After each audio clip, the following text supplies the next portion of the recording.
Welcome to Hot Topics in Philanthropy, part of our Hot Topics, Bold Thoughts in the New America series. My name is Melissa Morris-Olson, and I serve as Provost and Vice President for Academic Affairs here at Bay Path College.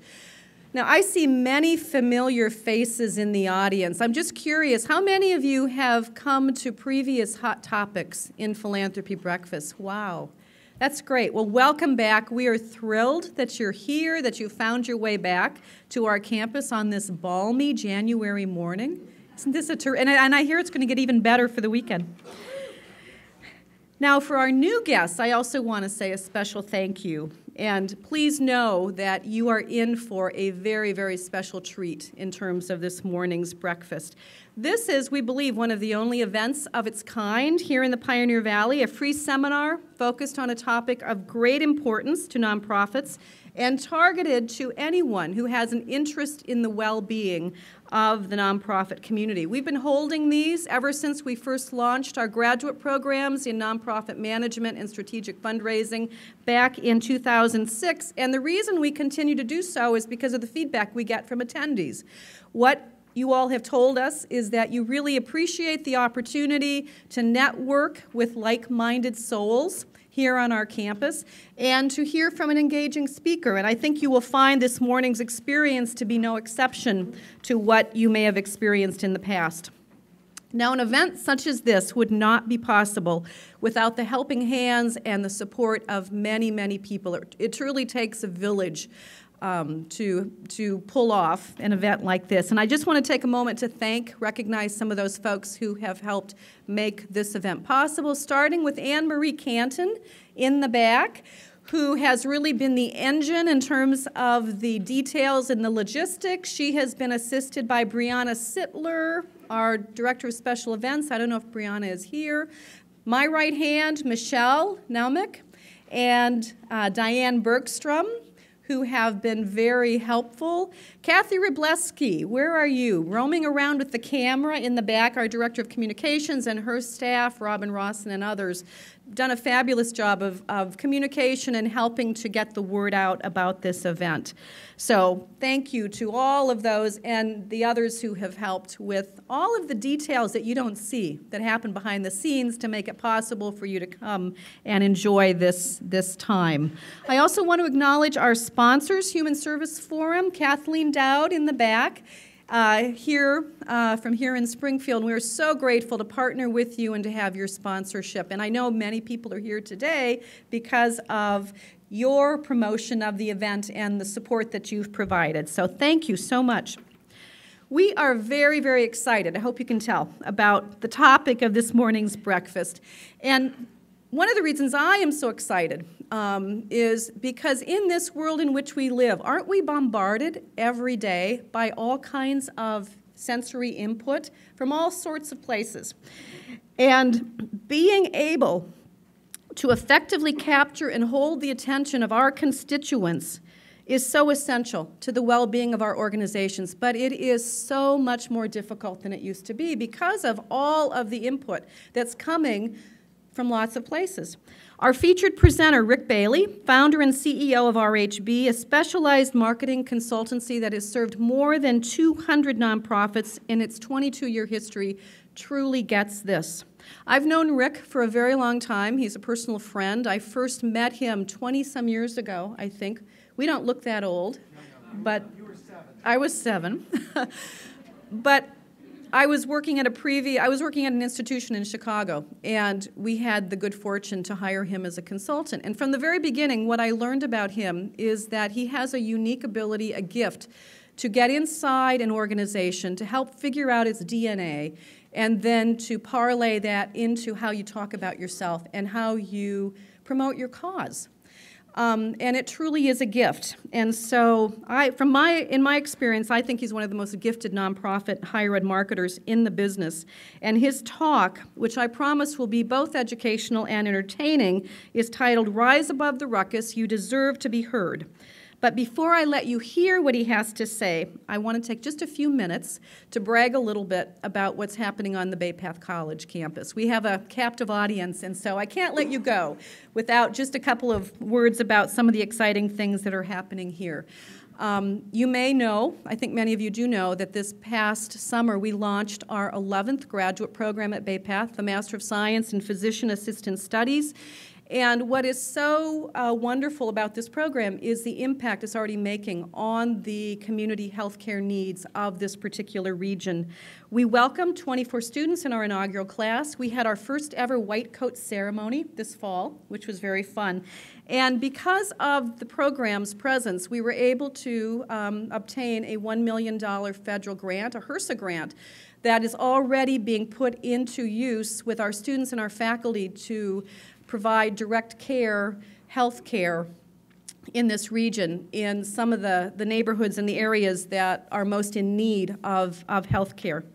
And then just a few weeks later, we heard from the federal grant, from the federal government, that we had received a $2 million Title III grant, which we thought was almost too good to be true. For a little college to receive $3 million in a period of just a few weeks from the federal government was a truly a wonderful thing. And in a competitive, very competitive process, we were one of only 14 grants awarded nationwide through Title III, one of 2 private colleges, and the only one in New England to actually be a Title III recipient in this particular competitive process. There's only one word. We've used the word transformational over and over again here on the campus to describe what Title III is going to allow us to do, and I don't think that is an overstatement. Through Title III, we're going to be able to further expand our program, the Women Empowered as Learners and Leaders program, which is one of our signature programs here on the campus, and allow and equip our faculty across all of our programs to create technologically infused, highly flexible learning experiences. Our faculty are already at work on this, trying to figure out how do you create, in this 21st century world, learning experiences on the go with technology so that our students can learn from anywhere 24/7. And so it's very, very exciting. A lot of energy around that right now.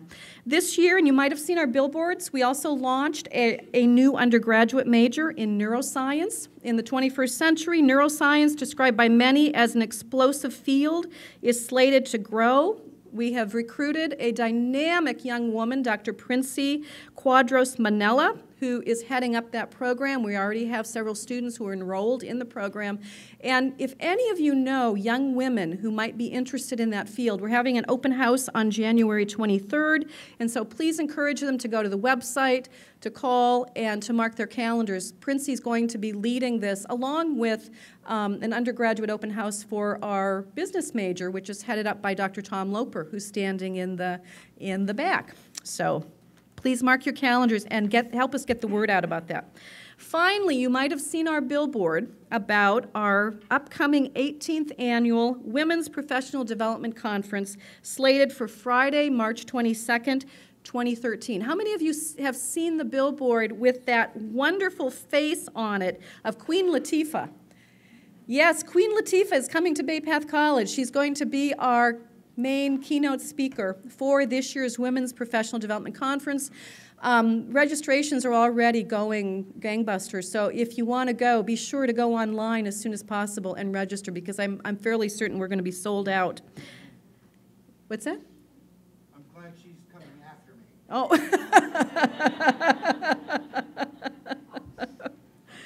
We will also, in addition to Queen Latifah, on that day, we will have Susan Cain, who has written this wonderful book called Quiet, The Power of Introverts in a World That Can't Stop Talking. Talk about wonderful bookends. The theme for this year's conference is Be Bold.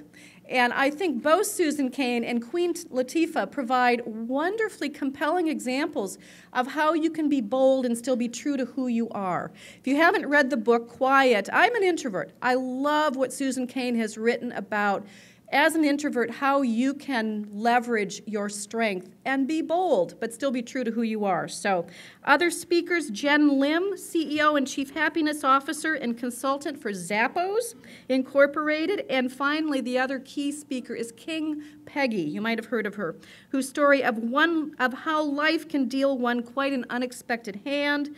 These are all stories of bold women and bold actions. So please do go to the website, and we hope you'll come back. It's going to be I think, the best conference ever. We say that every year, but I don't know how you can top this one. Okay, so on to today's program. Following our featured speaker, Jeffrey Grime will come to the podium to introduce our panelists and to facilitate a short panel discussion. I wanted to just say a few words about Jeffrey. He serves as director for the graduate programs in nonprofit management and strategic fundraising, brings a wealth of wide-ranging experience and depth to his teaching role. Before coming to Bay Path, he served as Chief Operating Officer for Partners for Community here in Springfield. Prior to that, Senior Program Officer for Public-Private Ventures in Philadelphia. Earlier in his career, he worked for the New York City government, where he held a variety of roles, including Budget Director, Social Services Task Force for the New York Mayor's Office of Human Resources Administration. And anyone, I know I see several former students of Jeff's and current students, anyone who's been in the classroom with him will not be surprised to know that he started his career as a kindergarten teacher. I love that. He is a passionate educator and has been one throughout his entire life, whether he's been in the classroom or not. He cares deeply about developing the next generation of nonprofit leaders, and we are very fortunate for Jeff's leadership of these important programs. And so he will be coming to the podium following Rick's keynote, and we'll be introducing our panelists. While he will give a formal introduction, I do just want to take a moment here to say thank you to Dina Plapler and to John Urschel, who will join Rick as panelists following the keynote.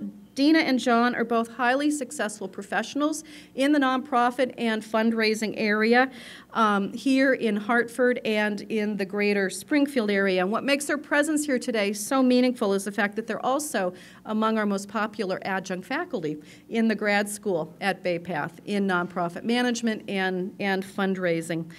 Jeff, again, will provide a formal introduction following the keynote, but Dina and John, I just want you to know how grateful we are for your presence here, but also for everything you do through your teaching in the program.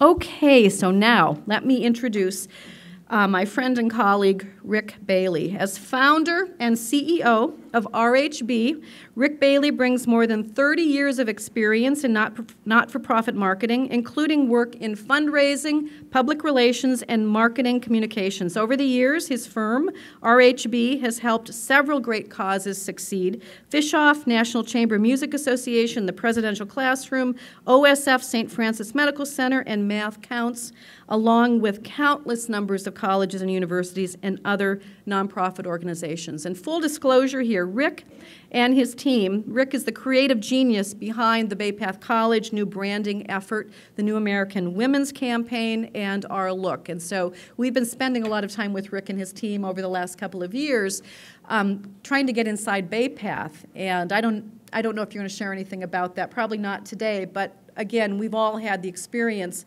working with him, and it's been quite a pleasure. He began his career at his alma mater, Spring Arbor University, where he managed college relations, fundraising, and recruitment. In 1991, he launched RHB. He is a frequent conference speaker at regional national meetings of professional marketing and educational organizations, and has taught for 13 years at the University of Notre Dame, Mendoza College of Business. He is the author of the award-winning book, Coherence: How Telling the Truth Can Advance Your Cause and Save the World. It is a fabulous book. It will be for sale at a discount following the breakfast, and Rick will be in the back and has agreed to sign copies for those of you who would like to pick the book up. So now it gives me great pleasure to introduce our friend and colleague, marketer extraordinaire, Rick Bailey.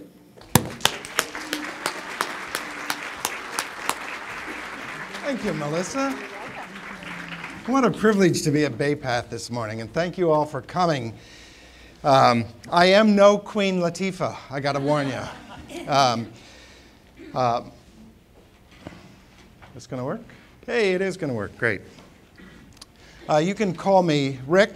My friends call me Rick. You're welcome to use the more common spelling where the W is silent. I've actually started a collection of misnamed Starbucks cups. And I've got a growing collection, so if you get one, take a little photo and send it to me if you would. I think it's an interesting phenomena that what people hear when you tell them your name. And not too long ago, a young barista had a little difficulty with my name, which I'm thinking about changing it. It just seems interesting to me. I think this is an incredibly exciting time. And I would say this is the best time ever to be alive. And I think it's the best time ever to be a not-for-profit. By the way, you may call me Rick, but if you tweet today, use that, okay? Because that'll connect. And you know how the importance of all those connections. We're going to talk about that. But I want to talk about, for just a minute, why I think this is the best time ever to be a not-for-profit. First of all, you need to know that I came of age in the 60s, so I'm into happiness. And, but right now, scientific discovery has made healthcare better than it has ever been. It is now more accessible than it has ever been. Worldwide, life expectancy in the last 100 years has given us all an extra 10 years. In the next 5 to 10 years, we're going to get another couple of years. It's just remarkable what's happened in terms of the ability to keep us all alive. Literacy rates are increasing around the globe at enormous rates. Our world seems to be getting smaller, and it makes face-to-face increasingly more simple. I can connect with you. If I can't get here by an automobile or a train, plane, or automobile, I can certainly connect to you on my video cam very quickly and see you face and have a personal conversation. I don't know if you are like me. Some of you aren't as old as me, so you don't remember the Jetsons. But I remember about dreaming about what life would be like when I lived with the Jetsons, and here we are. And I think that's terribly exciting to see those things evolve. And it is making this time incredibly wonderful and just exciting for not-for-profits.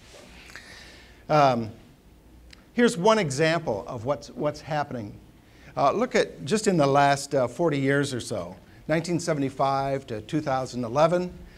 The blue line are the applications for design patents. To me, that represents a tremendous amount of creativity. And that trajectory is pretty exciting. I was making a comment to Jeff. The green line are those that have been granted. Notice that in 2005, we had a little dip, and then we faced financial ruin. So don't mess with creatives. Give them all the freedom you can. I don't know if there's a correlation, but I think there might be. At the same time, in the last 5 years, we've experienced phenomenal travesties that come in the form of natural disasters. We've experienced economic failure. We've witnessed the downfall of every institution that we have: healthcare, education, religion, business and industry, government, name it, it's fallen. And each of the lightning strikes of those failures has shocked and stunned us and left us temporarily paralyzed. At the same time that we're experiencing all those failures and natural travesties, the amount of information in the world has just come to us in a tsunami. And it's as Melissa just mentioned, completely overwhelming to each of us. It just increases by the second. The amount of digital information alone that has come to us is increasing pretty dramatically. Now, some of you aren't familiar with these terms, so I'm giving them to you now. You know byte and kilobyte and megabyte and maybe gigabyte. You probably have something with enough terabytes. You might not have petabytes, exabytes, zettabytes, or yottabytes. But these things exist, and they will be available to you very soon. But let's put in perspective what we have available to us. It took us 4.5 billion years to get to 5 exabytes.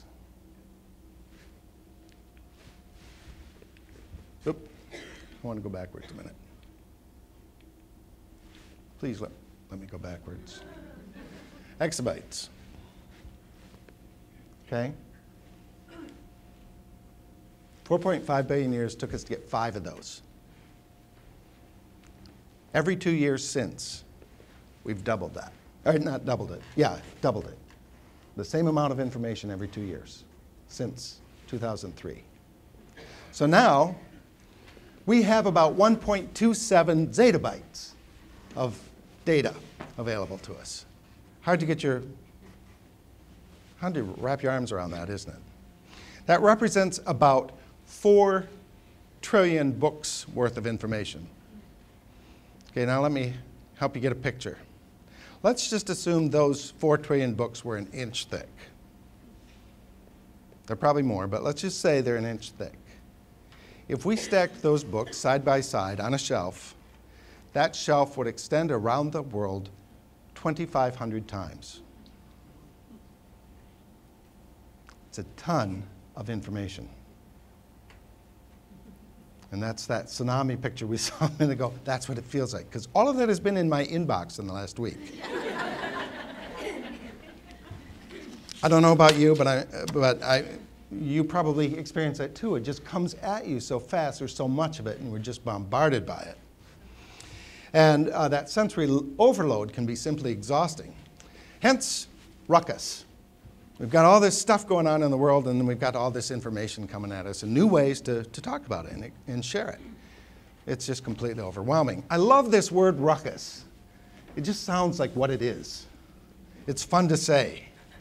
I grew up in a small Dutch community in Michigan, and when the Dutch use this word, it's got a hard K sound, and it's just kind of, it's like a second syllable or third syllable in the middle. Ruckus. And I really like that word. It just sounds great. And for a word, it's not that old, actually. It's only about 125 years old, which is new in terms of vocabulary. And it's probably a derivation or a combination of 2 words that came up. Ruction, which is kind of like ruction, which is a noisy fight, and rumpus, which is a little rumble and a little disturbance. And ruckus is really just a disturbance, something that messes things up a little bit. It's a little bit like I like that. And that's where we seem to be, is in a time of ruckus, time of disturbance. The Army has a word for this that they use, and it's called VUCA. And it's volatile, uncertain, complex, ambiguous. That environment they call VUCA. At the Army College, they teach soldiers how to survive, how to gain composure, how to think clearly, and how to respond in a VUCA setting. And that's where we're at. You can identify with those words, especially as a not-for-profit. You know, this is just a really crazy time. How do I do my best? How do I succeed in a VUCA time? In the middle of a ruckus. Well, my guess is that sometimes you feel more like this.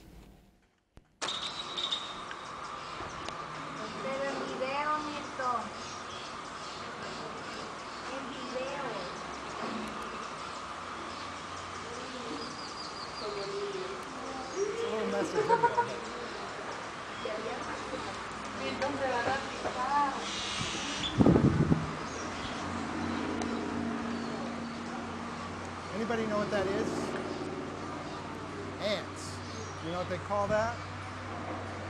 It's called a circular mill. And it happens because ants, who are blind, follow pheromones. And if the lead ants start to pick up the scent of those in the rear when they've changed course a bit, they'll start to follow their pheromone. And pretty soon everybody follows the pheromone, and before you know it, everybody's in a big circle, walking around. Pretty fascinating. You can identify with this, can't you? You've been here. You might be there today. And we get in periods of time like this, and we can't seem to get out of them. And rather than walk blindly, I hope that this morning we look at some ideas that will get us out of that circular mill and on a better path. Because, like I said, this is the best time in the world ever to be a not-for-profit. So let's get off that circular mill today.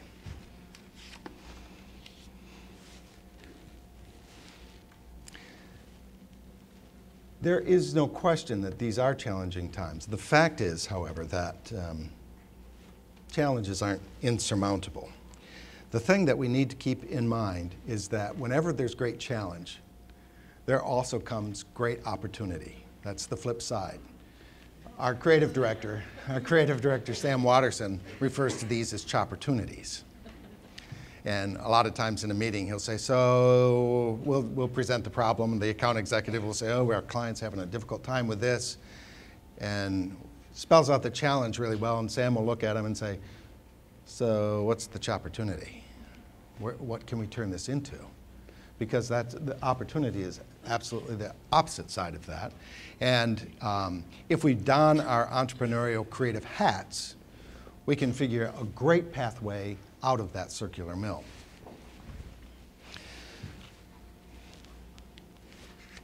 So I want to give you a couple of ideas. This is an idea. Ideas used to look like this. Now they look like this, okay? So I just want to be clear about the symbols. They've changed. Times have changed. And this morning I'm going to give you 8 ideas. And we're going to move fairly quickly because Melissa will cut me off if I don't. But I want these 8 ideas to help you get out of that circular mill. Some of them will be new to you, some of them won't. Take what you can. Here are 3 truths we're going to cover before we get to those 8. Things I want you to buy into and believe before we talk about those 8 ideas. If you don't buy into these, the rest of them won't make sense. By the way, I hope everybody here is either working for, engaged in, interested in, associated with, affiliated with, loves a not-for-profit. If not, this isn't going to be fun for you. I should do what the airline attendant does when they say, we're going to Baltimore, and if you're not planning to go to Baltimore, you should exit now. I'm just telling you. You know, this is where we're going. If you don't want to go, it's a good moment to leave. But the first truth is this. You have a great cause. I don't know what that cause is, but you have a great cause. Whether you're changing lives, helping feed people, clothe people, advocate for a big idea, move a community, do justice, whatever it is that you're doing, it's a great cause. It needs to be a great cause. And think of your organization as caring for a great cause. Okay, I'm pausing for a minute because I want that to sink in. Sometimes we forget that in our work. We forget what it is we're doing. You have a great cause. Likewise, you have so many people you have to talk to about it. You have customers, you have would-be customers, you have people who give you money, we have people who should give you money, we have people who would prefer to take your money somewhere else. There are people that you arm wrestle with about stuff. You have competitors, you have neighbors and other groups, you have associations that you belong to, all kinds of people that you need to connect with. You have a ton of people who are important to you. You have important audiences, okay? You have a great cause, you have important audiences. And the third truth is, you want to make exchanges with them. I love Philip Kotler's definition of marketing, which he just says is exchange. It takes at least 2 of us. We each have to have something that the other wants. We each bring something. And what each of us brings has to be of equal or greater value one to the other. And then we just have to find each other. It's really simple. Marketing is simple.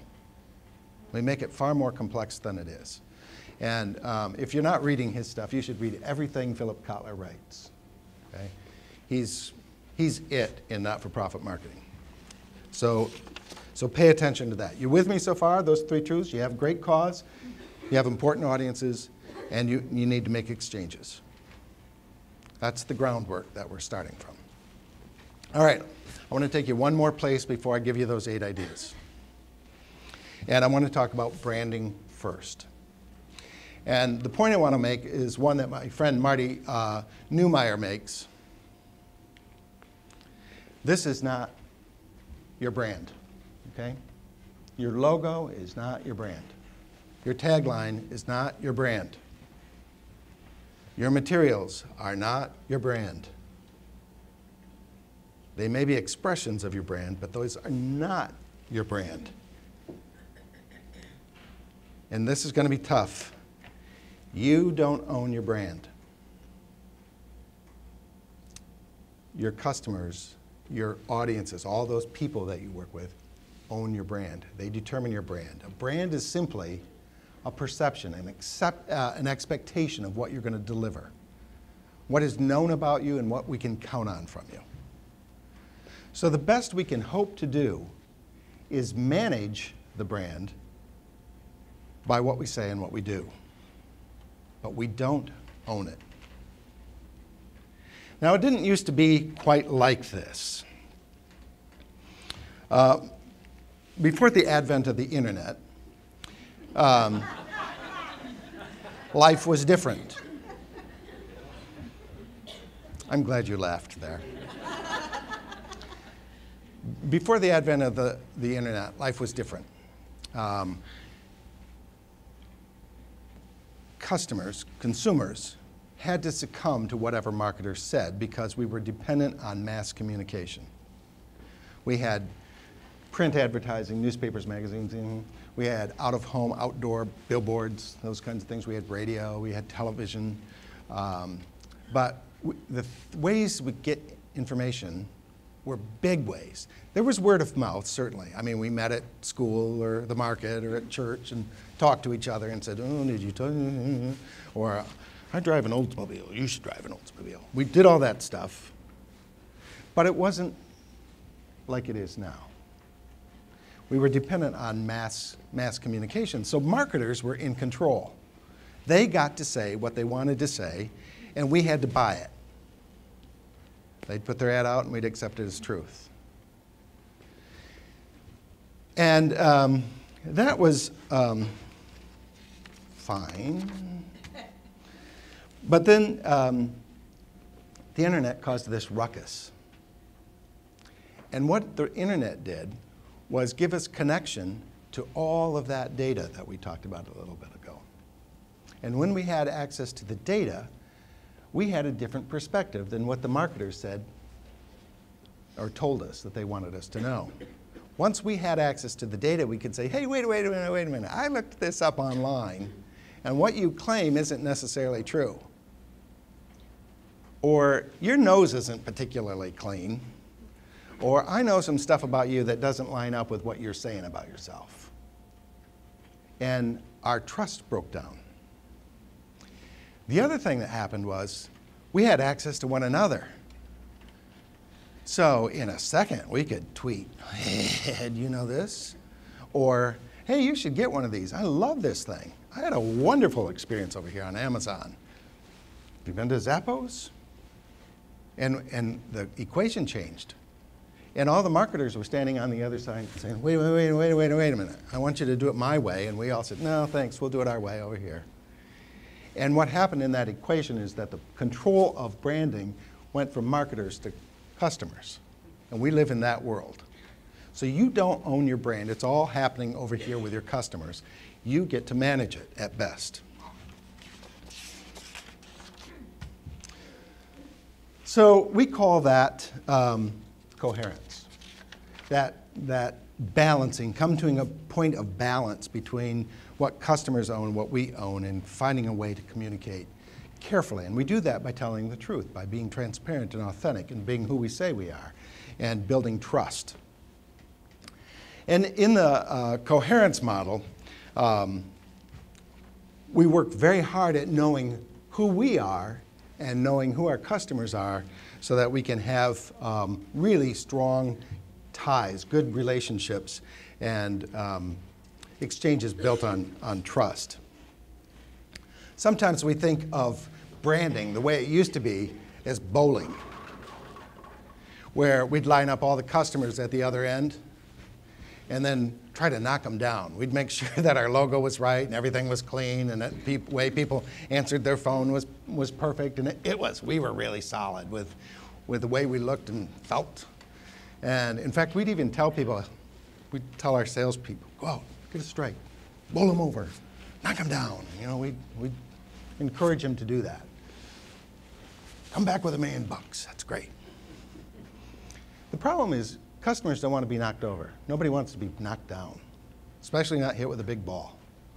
So we think a better model to think about the way it happens now is through tennis. How do we come to the game knowing that there's a really great player on the other side of the net? And we're going to start a dialogue in a series of interactions.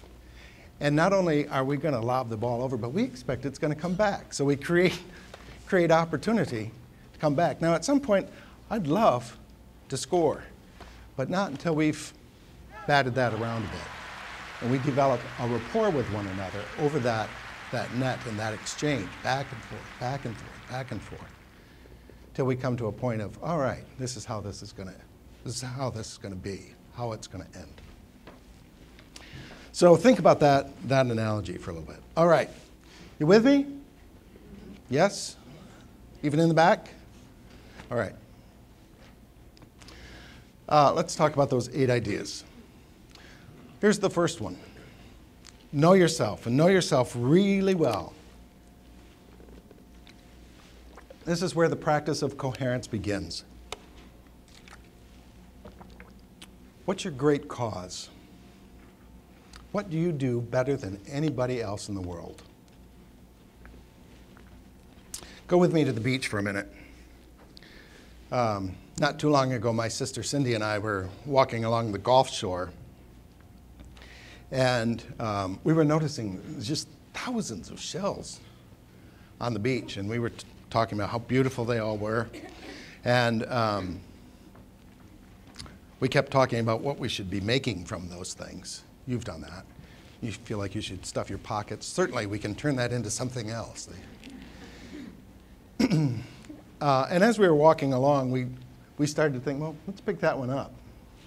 And as we got a little closer, we noticed that some of them had chips and some of them were discolored.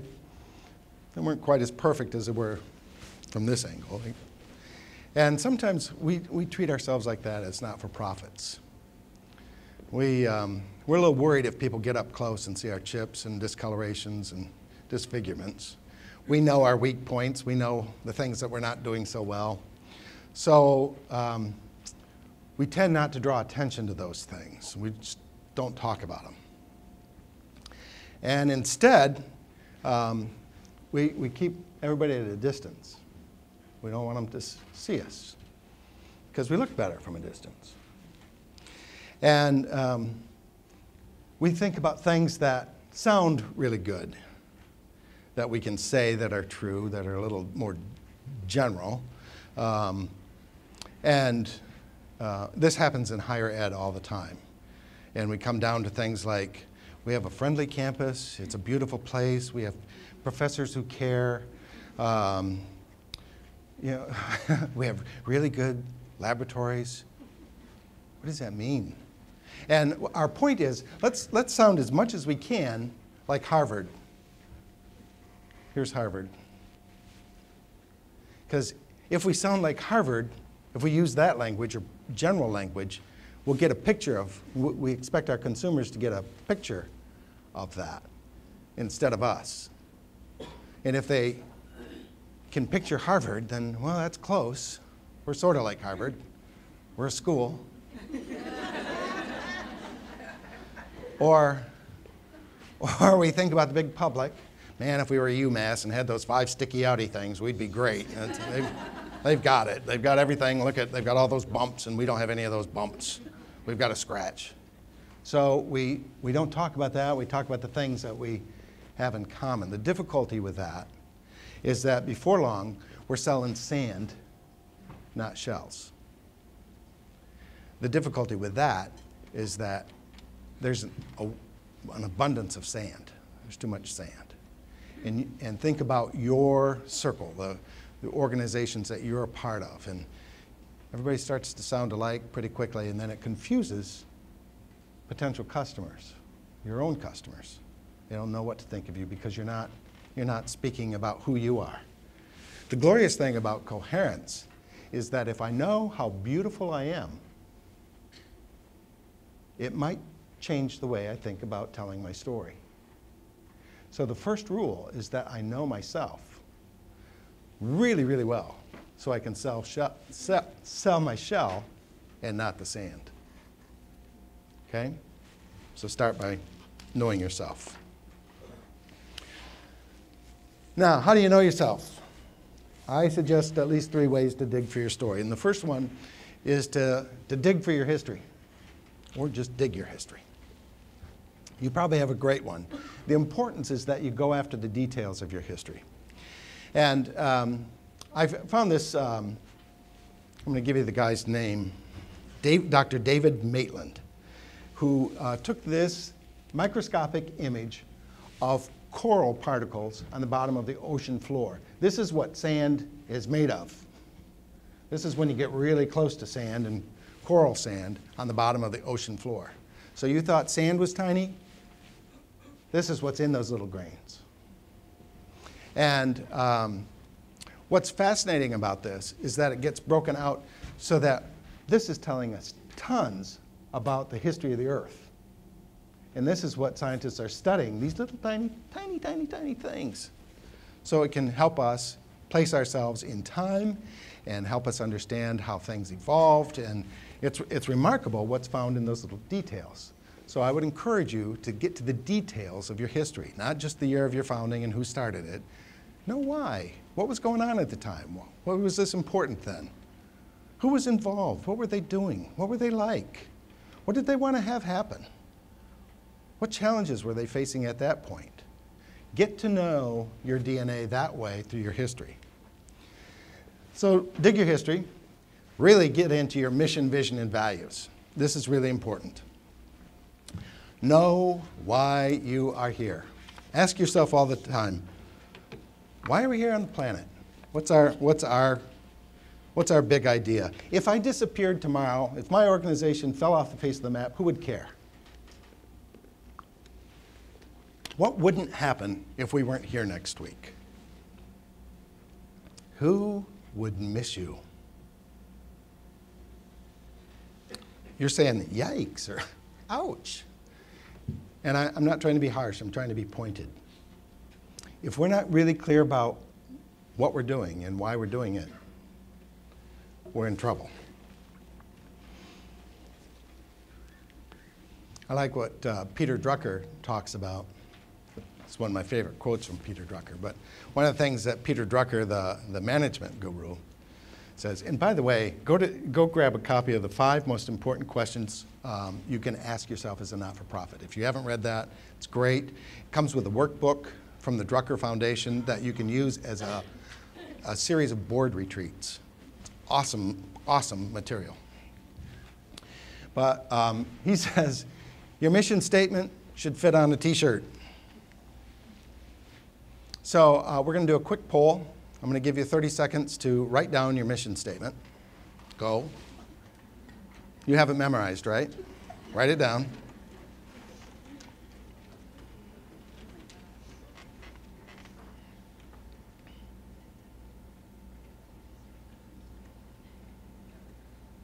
I'm not kidding. Write it down.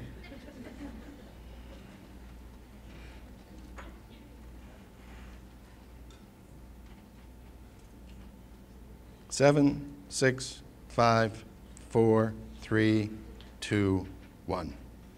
Okay, who has one less than 10 words? 1, 2, 3. Okay. Who's got one less than 9 words? 8? Less than 8? 8? What's your mission statement? Evolution Evolution and progress. What does that mean? All right. Spreading joy through traditional music and dance. Spreading joy through traditional music and dance. All right. That'll work on a t-shirt. Yeah. I like that. Nice work. If you can't do that, you have to do homework this afternoon. Okay? All weekend long, you work on that. You get it under 10 words, get it fit on a t-shirt, and have it make sense.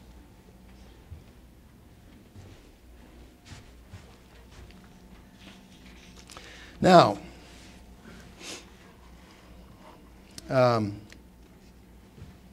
make sure that what it is you're doing is achieving something significant and relevant. Otherwise, you are going to disappear. Make sure you understand where you're headed, what you see for your organization, and then make sure you understand the guiding values that you live by. What are the beliefs and standards that you have set in place by which you can measure your performance? Do you know what success means for your organization?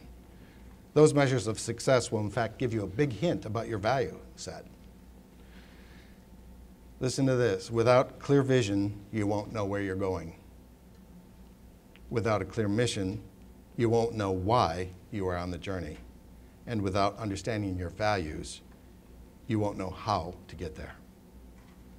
Can you say that again? Yep. Without a clear vision, you won't know where you are going. Without a clear mission, you won't know why you are on the journey. And without an understanding of your values, you won't know how to get there.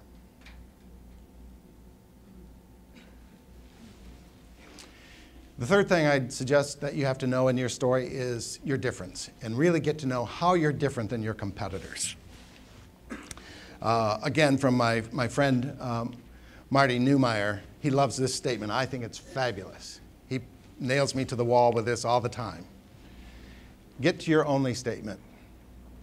In order for you to thrive, you need to be able to answer that question.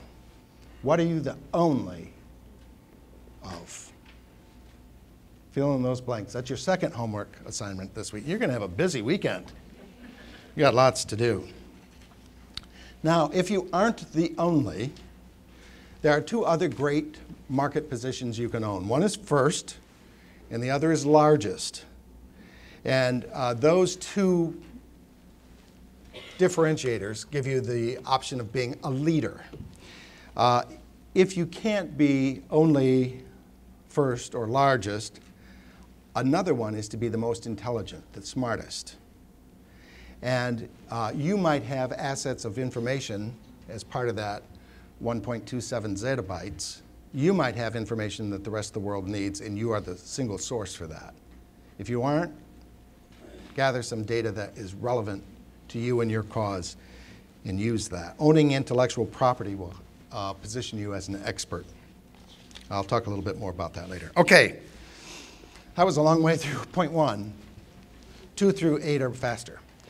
Once you know all of that, stay focused. Stay on track. It's easy to see shiny things and squirrels and get sidetracked. Lasso all of your ADD. Most of you have it because you lead not-for-profits. Or you wouldn't do that. So don't get sidetracked by shiny stuff. Do the homework to know your mission, vision, and values, and stay on that. Not too long ago, I was walking past a relocation of one of my favorite places to go eat. They have terrific sushi in Indianapolis. Who knew? And my friend has taken the restaurant and moved it because he wanted more space. He wanted to attract a bigger crowd. And it's a little closer to the Monument Circle in Indianapolis. He's trying to figure out what he's going to be. He's trying to, and I don't think he's there yet. I went not too long ago, and one night he was playing Frank Sinatra because I think he was going after the cigar martini part. And the next time I went in there, we were doing Korean rap. So you know, it's hard to know. But My heart aches for them. I just want to say, oh, pick one, just pick one, and be really good at that. Don't spread yourself too thin, all right? Stay focused. A great piece of advice I got from a consultant I listened to about how I run my firm, and he looked at me one day, and he said, Rick, who do you think thrives best? A GP or a neurosurgeon? I said, well, it depends on what they want to do and what they feel called to do. I pulled out all my NFP jargon. And he said, who do you think is attracting most attention and is in demand more? I said, oh, the neurosurgeon. He said, right. Narrow does not equal small. Consider the value of depth over breadth in your marketing. Follow me? Stay focused. Know your audiences. Remember that you have all those people you have to connect with? Know them. Know them really well, inside out. Know them better than they know themselves. Know stuff about them that they have no clue about. And develop relationships and informative relationships.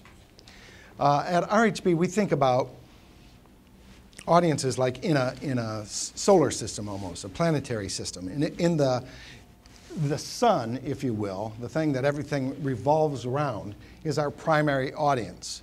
And for your organization, it might be your immediate customers. By the way, you've heard me use the word customers. You may call them clients, you may call them students, you may call them stakeholders, you may call them, yeah. There are a lot of names for them. They're customers, okay? That sounds crass. It isn't. Customers are wonderful people, all of them. They're customers. You don't have to call them. You can call them to their face something else. In your mind, they're customers, all of them. So your core customers will be the people you serve directly, probably your service providers, your team of professionals that makes your organization happen, and then any of the administrative team that keeps the operation alive. It's not the board unless your organization is run completely by volunteers. But it's the people who are doing the transactions. In a university, for example, it might be your current students, the faculty, and the administration. Sometime I'll give you, well, buy the book and read the analogy about golf balls. But think of the sun as your core audience. That's your most important. Make sure everybody there is thrilled. That's the front line. Then you have dozens of other audiences. And we place those in outer rings based on the potential size of them. Okay? And the way we do that is to think about the first ring as those who generate income for us. The second group are those who have influence that could help us through their influence. The third group are those who have interest in us, who are expressing interest in us in some way. And the fourth group are people who can talk about us. Might be the media, for example, reporters and maybe bloggers, people who spread the word. In order to manage all those, you might need a CRM, and this is not a plug for Salesforce, I'm just giving you information as an NFP. If you don't have a CRM, a customer relationship management program, Salesforce Foundation gives grants to not-for-profit groups. Check it out. They're remarkable systems. One that I'm really familiar with is what happened for Help Sudan, a small group of Sudanese men who were part of the Lost Boys. I won't go into that story, but a group of Lost Boys in Chicago wanted to build schools in their hometown of Bor in Sudan. And they garnered some local support in Chicago. They got a grant from Salesforce to solve this problem. They had a nice little website of their own. A young high school woman in Canada saw the website, had a fundraiser in her community, sent them a check for $15,000. The boys about passed out. They'd never gotten a check that big before. It was great, except they had no idea that, they had no contact other than that young 14, 15-year-old student in Canada. And they said, how are we going to know who gave her money to send us a big check? And the CRM gave that capacity to do that. It's pretty remarkable. The other place I'd go, and again, I have no connection to these people. I'm not doing commercials. I'm just telling you. HubSpot has some great resources that are free online that will give you clues. They'll want you to buy their stuff, but they give a lot away free. And I would just encourage you to explore that. All right. Once you know who you are, know your audiences, and know your mission, vision, and values, speak clearly about it. Be really upfront. And be open and transparent. We have a blast with taglines. We operate a little, we collected about 3,500 higher ed taglines, just because they're so amusing. And we had this database for a long time. We finally decided to open source it and put it online, so we run this site. And you can search higher ed taglines. Do it. It's just a riot. And in fact, now we've figured out an algorithm of the seeming patterns among them. And in those 3,500 taglines, there are only 1,200 different words. We're all saying the same thing. It's scary.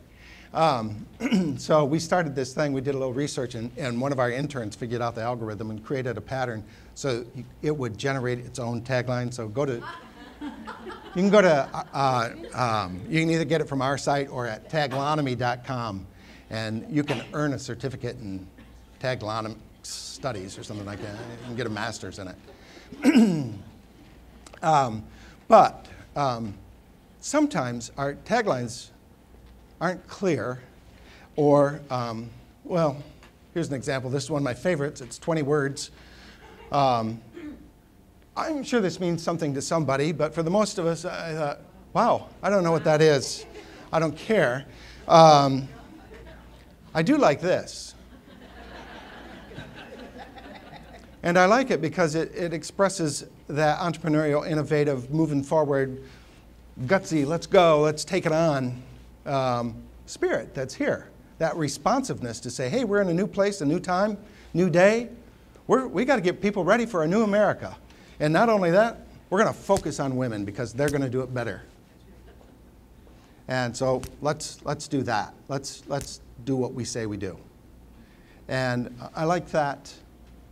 I like the energy of that and the directness of that. It reflects well on them. By the way, I want to be clear. We gave them courage to say it. They said it. We didn't make that up. They said it. We just said, yeah, say that. That's really good. Here's an example of trying to keep things simple. Here's University of Georgia that has like 250 majors. Most 17-year-olds have no idea, just don't even know what to do. So they were having trouble getting people to understand what those majors meant. We developed a program where all you had to do was put in anything you were interested in. If you watched Mad Men last night, put in Mad Men. It's not an academic, it's probably not a word found in the catalog.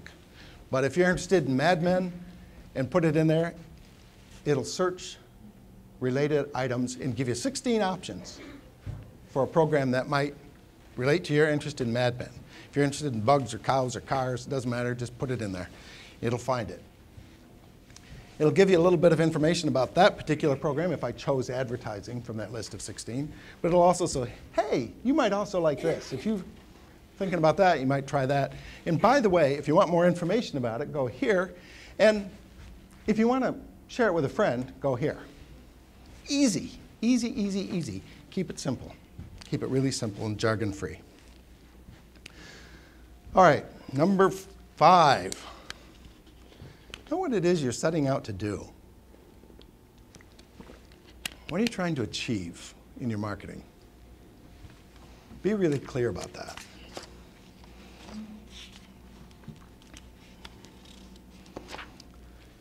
I hear an awful lot of not-for-profits use this expression. You don't have to admit if you've used it. Well, we're just the best-kept secret in Hartford. We're New England's best-kept secret. That's not true. I don't know what the best-kept secret is. It's certainly not four-star general's personal life. But yours is not the best-kept secret. I don't know what it is, but it's not yours. So, A, quit saying that, because what will happen is you'll live into that. You'll be really coherent because you will be the best-kept secret. You aren't. So know what it is you really want to do. Neither do you. You've heard this too. Our board just wants us to be a household name.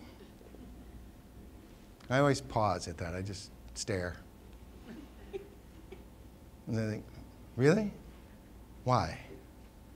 What difference would it make if every household knew who you were? Can you help them all? Can you serve them all? My guess is no. Very few taxes serve us all, but not much else. So don't worry about being a household name. You can't help all those people. Now, what they mean is, I wish more people knew about us so we didn't have to explain ourselves so much, so when I go to ask for $1 million, it's a lot easier. That's what they mean. Now, that's an objective. But the people who are going to give you $1 million are probably, there are probably about 20 of those people that you might be in your circle. So some of you have more than that, but roughly. So what you want is to be a household name in those 20 homes. Be clear about what it is you want to do. So there are ways to get your name out. It's called advertising. There are 3 kinds of advertising. One is paid. Guess what? You pay for that. And it usually comes in the form, we talked about this before, print or broadcast, or there's some online advertising, but you have to pay for it. It's traditional advertising. And then there is advertising that you already own. It's your blog, it's your publication, if you have a magazine, or if you have a radio show, or if you have whatever it is that you distribute, that you own, that is a source of information. I'm not talking about your advertising, I'm talking about the information you share. You own those things. And that's a legitimate way to tell your story. And the third area is earned. And earned is the stuff that comes to you because you're an expert. People come to you because they want to know what you have to say. And that's things that other people blog about you, or the newspaper comes and says, hey, I want to do a story about your cool thing that you're doing. And all of that is stuff that you earn. As you might expect at RHB, when our clients come to us, they say, hey, talk to us about that earn thing. That seems really good. It sounds free. And we say, well, it comes at expense, but not the kind you're thinking of. First of all, you have to do something in order to earn some attention. So here are 3 things you can do. One is to demonstrate expertise. Be really good at something. Have information, share tidbits, how-tos, whatever it is you do, take that knowledge, lasso it, and share it, your expertise. The second thing you need to do is something remarkable. Solve a problem. Fix something. Disrupt. Do something crazy. Bring Queen Latifah to campus. Whatever. Do something remarkable. Discover something. And the third thing you can do is be controversial. Now, warning, warning, warning. This is dangerous. Others have tried and failed miserably. Be careful when you do. Doesn't have to be a bad thing. But vet it with some friends and colleagues before you decide to step out and do something controversial. Okay? But it's not a bad way to get earned. If you do something that people disagree with or want to challenge you on, it's not a bad way. When you enter the social arena, start by listening. And then, work into conversation. But listen first. And if you're new to social media, don't fear it. It's nothing to be afraid of. Just hang out for a while and just stalk. Just listen and figure out the rhythm of the conversation, just like you do at a party. You don't show up in a crowd and start blathering. You listen and kind of figure out where you're going to step in, and you work your way into the dance, just like that in social media. You're worried, for those of you who aren't into this, you're worried because you think you have to do all this, and this is scary, but you don't, all right? Those are all specialty things. They're really just a couple of places that you need to hang out. But here are some things. This is from Nielsen from this summer. Nielsen has a lot at stake because they want us all to watch TV. So they're really interested in the things that distract us from TV, and they're trying to figure out how we engage in other online activity as it relates to TV. But they really study this so they know what the mood is, what the trends are. The point is this. Working off your laptop or your PC is going down a little bit because of the preponderance of your phone and your handheld mobile, your iPad or Kindle or whatever. This, don't be confused by the diagrams. This is web use. This is app use. Look at what's happening. The point is, we're hanging out with those little devices. And it's more and more. So make sure your information is adaptive to those settings in those environments. The second thing they tell us is that it's still, this is really significant. Don't get that wrong, but it's really right in here. There's some other ways, but hang out here. This is where it's happening. For what it's worth, if you're young, you tend to engage in social media in the restroom. If you're a little older, you can do it at work. Just so you know. The place to hang is this. This is, you know, that big wheel we showed from Brian Solis, the conversation prism a minute ago. Here. Hang out on Facebook, although that's dropping off. Some people are frustrated with Facebook, so that's dropping off a little bit. But still, comparatively, it's huge. Blogging, which is here, mostly, is still enormous. There's tremendous growth in the blogging area. Here's Twitter, up 13%. LinkedIn's kind of staying flat, but look at Pinterest. If you're interested, if your market is white women between 25 and 50, start pinning. Just put everything up there, because that's where they're hanging out. Okay? If that's not your market, if you're trying to reach a bunch of guys, Pinterest isn't going to help you a whole lot yet. But really, it's blogging, Facebook, and Twitter, and now Pinterest. If you can manage those, you're fine. Here's Pinterest. Look at the growth of Pinterest. Of course, it's new, so we would expect that. It'll level off, but still, pretty interesting what's happening.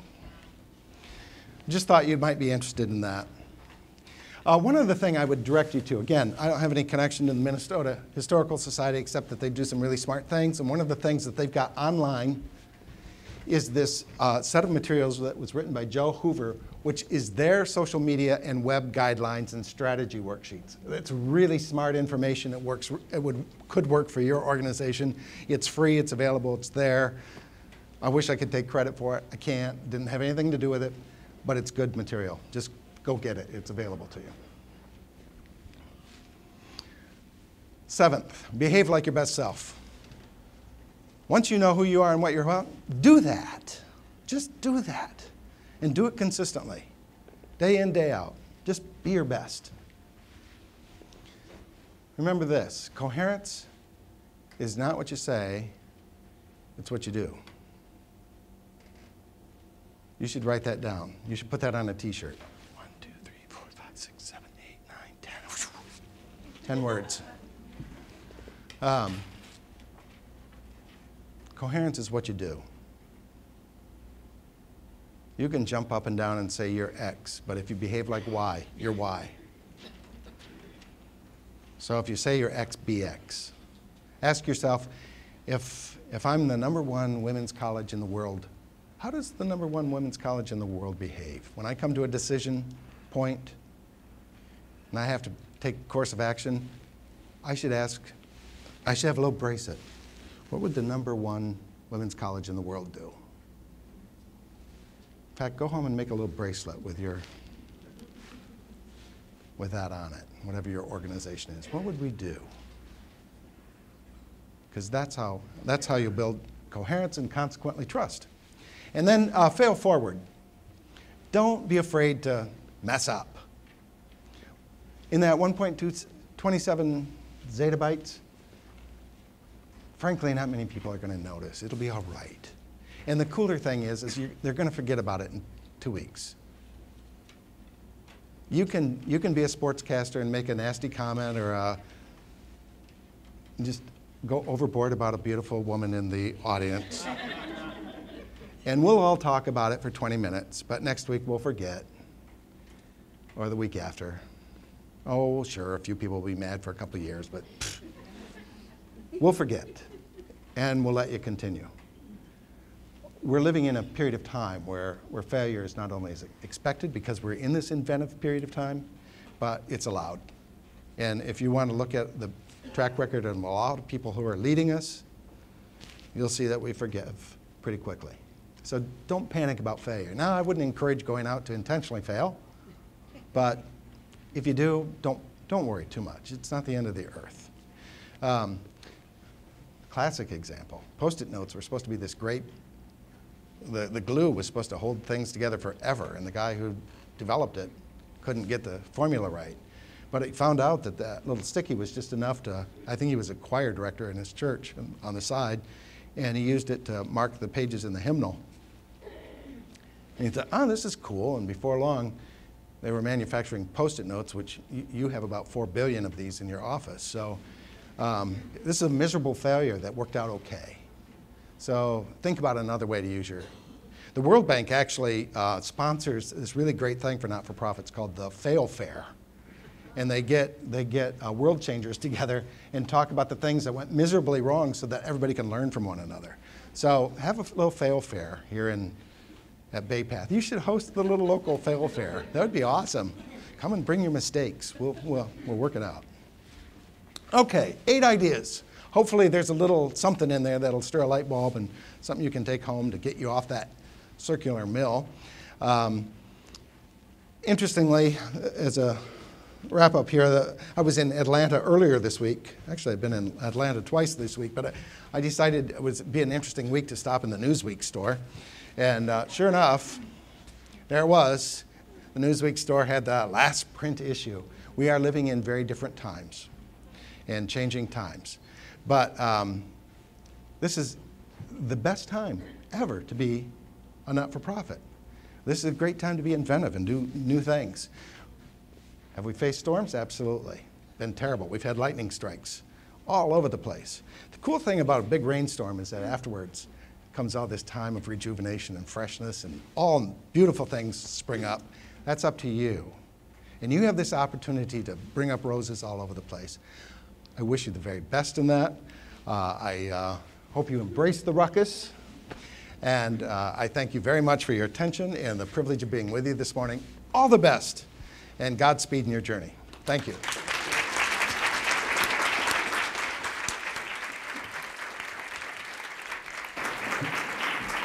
That's great. Thank you very much. Okay. Thank you, Rick, for those great comments. Gave us a lot of stuff to think about. And you also gave me a perfect segue while we're getting ready for the next segment to just invite you to my blog, which is on the Bay Path Graduate Nonprofit website. You can find it by going to Bay Path EDU, Graduate Programs, and then select Nonprofit Management or Strategic Fundraising. And you can see up in the corner it says Thoughts from the Director, and I invite you to join in on the conversation. Love to hear your thoughts as well. Okay, and so at this point, I'd like to move on to the next part of the program and introduce you to our panelists. They'll each give a couple of comments about Rick's presentation, and then we'll have time at the end for questions and answers from the audience. Okay? Okay, first. Yeah, I'll sit in the middle so you can have a microphone. First, Dina Plapler is responsible for the management of all fundraising and alumni relations activities associated with the University of Connecticut Health Center. This includes the John Dempsey Hospital and the UConn School of Medicine and Dental Medicine. Professor Plapler has extensive fundraising management experience with expertise in major giving, special events, and planned giving, and has overseen fundraising in the Hartford area for over 15 years. And her projects have included the Wadsworth Athenaeum. I thought I would actually screw up on Athenaeum there.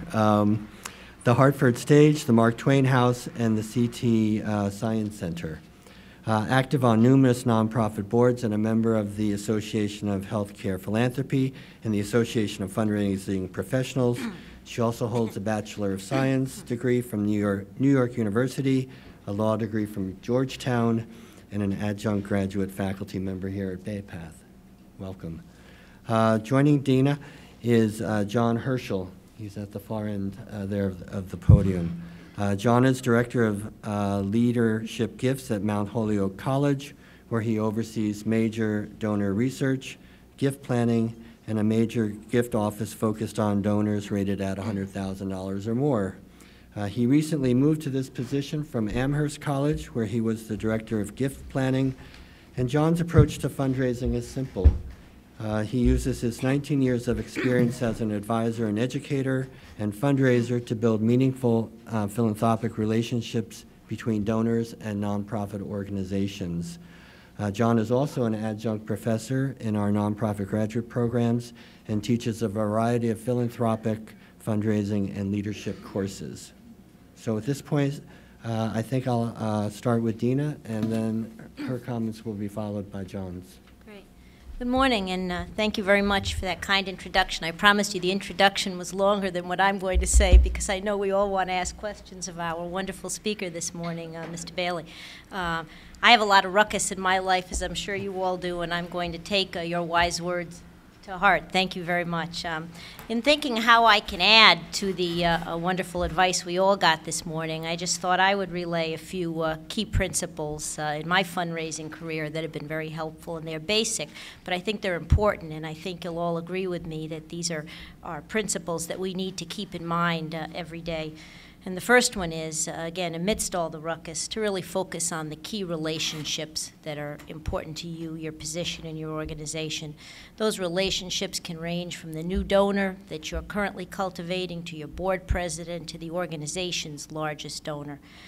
But get to know your donors, because we all hear the old adage, people give to people. And that doesn't diminish from your organization. People say to me, oh, but you know, what if I work for a bad organization? No one's going to give to people who work for a bad organization, but people give to people because of relationships. And in the course of your career, there's nothing more important, and this is what I tell young fundraisers and when I teach my class here at Bay Path, it's the relationships that you take with you that make you a successful professional in this field.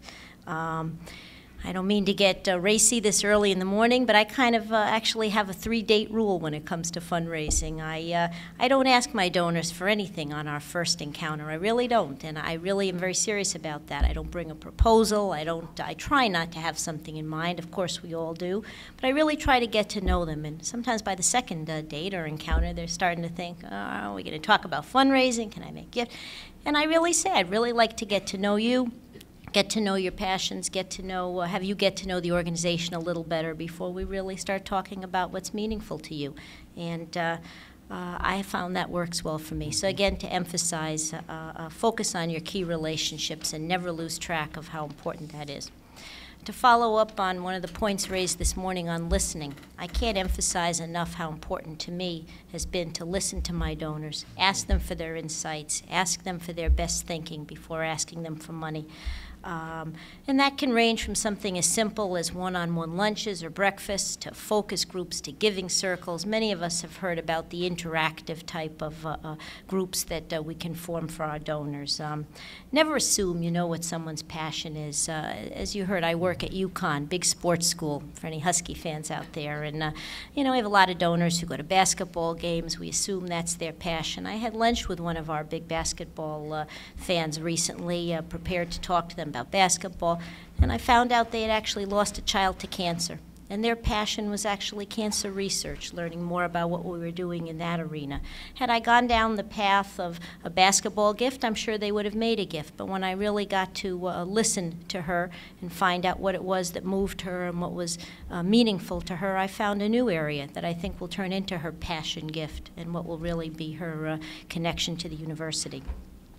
Again, not to get bogged down in old adages, but when you ask someone for money, often you'll get advice. But if you ask them for advice, down the road you will get money. And trust me, it's always true. Once someone has buy-in, becomes a participant in your organization, gives you advice, joins that focus group, joins that advisory committee, they feel a sense of ownership, and they want to succeed, and they want you to succeed, and they'll work with you to make that happen.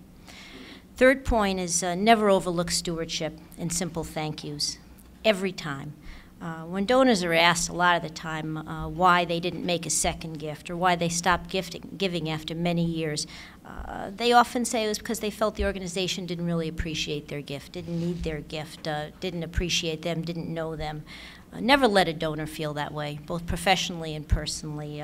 You do them a great disservice as well as for the organization. Then my last point on the lighter note is enjoy your job.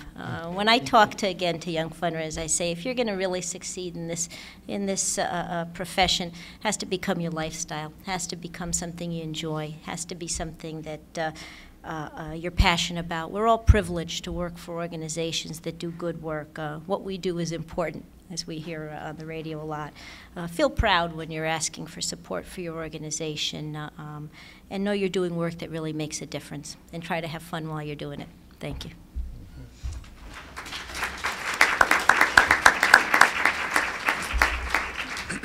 I'm not sure I can really add much. I think I'm pretty much going to restate everything that's already been stated. I'll try not to do it in a more boring way. But the concept of communication is really critical. In my work, I've got 15 staff, 9 gift officers who are on the road, meeting with alums of the college every week of the year. And we don't ever use print publications. We don't directly hand out proposals. We don't use web. The annual fund does. Other parts of the organization manages that piece. And that's critically important to what we do. But all of our communication is face-to-face. If I'm going to sit down with someone, I'm going to talk with them about a $5 million gift or a $100,000 gift or whatever it might be. The most they'll get from me in writing is an email, possibly, maybe a text, definitely a handwritten thank you, and maybe a deed of gift. But never a proposal. It's always done orally. It's always done over dinner or over a glass of wine or whatever they want to drink. Hopefully it's something good. The bonus of working at Major Gifts is it usually is good.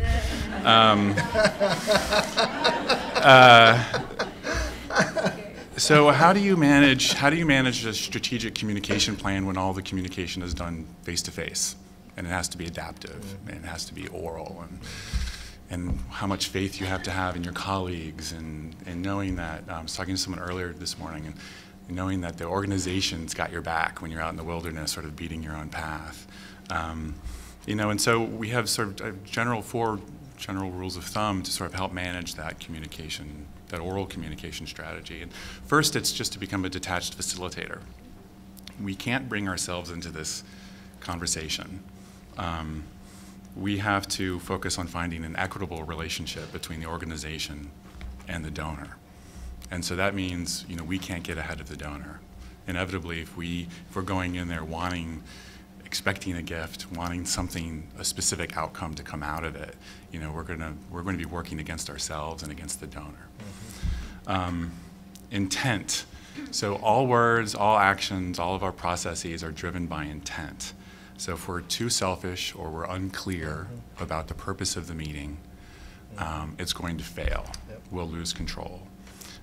The former senior VP at Mount Holyoke used the term unambiguous relationships.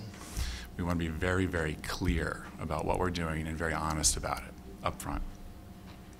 On the subject of radical honesty, or subject of honesty is what I call radical honesty, where we have to be radically honest about ourselves. So if we're working with a donor and we get ahead of the donor, if we leapfrog the conversation, you know, an early misstep I made with a parent prospect 2 years ago was, you know, you know, we met, we had a great glass of wine, and everyone's happy, and they have no trouble talking about a large six-figure gift. They want to bring in the child to the conversation. You know, it's fantastic. And so I immediately send them a proposal, and it's crickets. And so what's happening? I send an email, don't get much back, and I make a phone call and say, Carolyn, I just want to say, I think I got too far ahead of the conversation. I don't think you were actually ready for this proposal yet. Is that true? Can we reset the conversation? Can I find a way to come back to you and start again? And you know, she really appreciated that honesty. From an organizational perspective, I think it's important to be honest about the organization's missteps. I used to work for one of the first domestic violence intervention agencies in the country, comprehensive domestic violence intervention. And their mission when I started was to end domestic violence. And I said, well, that's impossible. And certainly not, our organization's not going to be doing that. We can do it for specific families. We can disrupt the cycle of domestic violence for certain people, but we're not going to end domestic violence. So let's stop saying that. And that sort of radical honesty with the donors really shifted the conversation. So because I was candid about the myth of this mission, I was able to build trust, and I think that sort of candor is missing in some of conversations that happen between fundraisers and donors. So that's really critically important. You know, don't be silly, don't share all the dirty laundry, but you know, but be candid. And there's the discipline piece of the communication process. So you know, if we move too fast or we talk about money too soon, we'll lose control. We need to have a process, and to be very specific about that process, that's special to your organization. In my organization, we talk about gifts right away. Within 30 minutes, we're talking about gifts. And that's critically important because the competition for that money is cutthroat. And so I don't go with a proposal or ask for a specific amount. I ask permission to ask about a gift.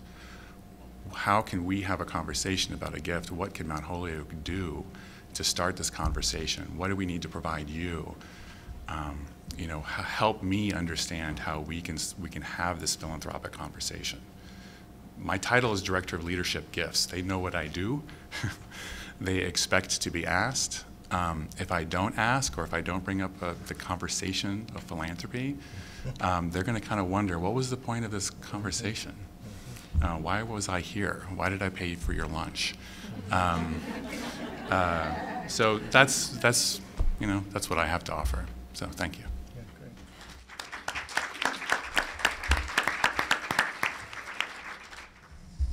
Thank you very much for both of those comments and thoughtful thoughts. Okay, at this point, we get the chance to have the audience ask any questions that you might have. And I think somebody may have, yes, someone out there has a microphone. So don't be bashful. And where's the first question going to come from? Just like always. Wonderful, Rima. Yeah, behind you, we have a mic. Yeah. Good morning. My name is Rima Dial. I'm the Executive Director of Country Dance and Song Society. So you heard our mission statement just a little while ago. Your first point about knowing yourself is a starting point for a lot of ruckus in nonprofit organizations. Yeah. As many organizations struggle with just that first step of defining who they are, the competition, what they do better than anyone else, what are tips you can provide those of us who are doing that hard work, but then continuing the rest of the work of being radically honest with our donors, for example, telling the story of why we are worth the gift because we do have such a rock star cause, and we are the only, in my organization's case, to do that, but we're still at that first step of defining who we are. Is that clear? Yeah, sure. Okay, thank you. Well, point one, hold hands while you go through. Just hold hands while you're going through the process. And jump in here. You know this as well as I, but I think most organizations suffer from a lack of confidence. You work in an island sometimes, and you don't understand how really beautiful you are. It's that shell experience. If you're clear about what it is you do really well, and you have expertise and demonstrate expertise in that and success in that, and you've got that recorded, you know how many dancers you've helped and how many communities have thrived because of what it is you're doing, and you know how much joy, go study how much joy you're bringing. Measure that. And that kind of information will lend confidence for you to live into your claim. I think a lot of times because we speak in generalities, we don't stand up with all the confidence we need. Can I talk about women? Yeah, okay. I just got permission to say, we struggled a little bit of that with that little line for Bay Path, the New American Women's College. If we didn't put that women's college in there, we could be a little more inviting to a broader group that would not consider a women's college for any number of reasons. But having the confidence to say, we know who we're going to serve. It's not going to be everybody. But the ones we're going to serve, we're going to be deliberate and upfront. And the transparency you're talking about is exactly that. It's when you're out there, you have every reason to be confident. You know the story you're telling. Just tell it. Will everybody jump up and dance with you? Maybe not. But the ones you want to will. The ones who are enthused about that will. So have joy and be confident in that. But I know that coming to who I am is also, part of that is saying who I am not. And that's, find those things too. Because then it'll give you the freedom to say, yeah, this is what we do. That's just us. I think we have time for one more question if anybody wants to be bold. Yes, you're on the side.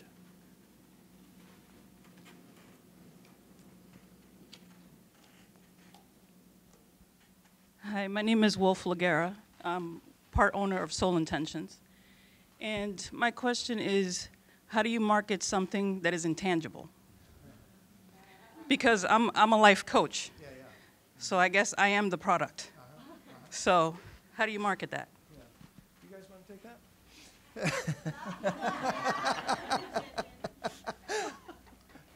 First you need a 10-word mission. Yeah. And you need to put it on a T-shirt. Again, be specific about what it is you do. Think about in terms of deliverables. What is it? What's the outcome of that? If I don't understand what a life coach is, explain what it is what's the benefit? What's the thing that's going to happen if I engage you? How is my life going to be different? If you can be clear about what it is you're really delivering, the language that you use will help you get to helping people understand that. I might not know what a life coach is if I've never had that experience, but I know my life is messed up and I need some help finding a path, carving a path to my goals. So if I can use the language that my audience understands, even if it's intangible, even if I can't draw a picture of it, I can find expression of it and look for those kinds of things. I would just add that sometimes it's easier to have other people market for you, Yeah. so that somebody who's had good results, I mean, you know, almost a before and after, you know, you have sort of the person before they had your services, then after, and that speaks for itself sometimes even better than you can. Yep, absolutely. Wholeheartedly agree. Yeah, and I think also the find the objections. I mean, most of our work in fundraising is understanding what the objections will be before they're offered. I mean, I work for a women's college, and there are 35,000 living alumni of Mount Holyoke. There's 23,000 solicitable. I have 1,500 major gift prospects. All of these, you know, as I segment, I begin to understand what the objections will be, not only to the gift conversation, but there are also objections with the living alumni about the relevance of a women's college. You know, there are a lot of living alumni that just want to see Mount Holyoke be a coeducational institution. That's not going to happen. So how do I anticipate the objection or the barrier, or understand what the possible negative connotation of an all-women's college might be to a particular person? Thank you, and please join me in thanking Jeff, Rick, Dina, and John.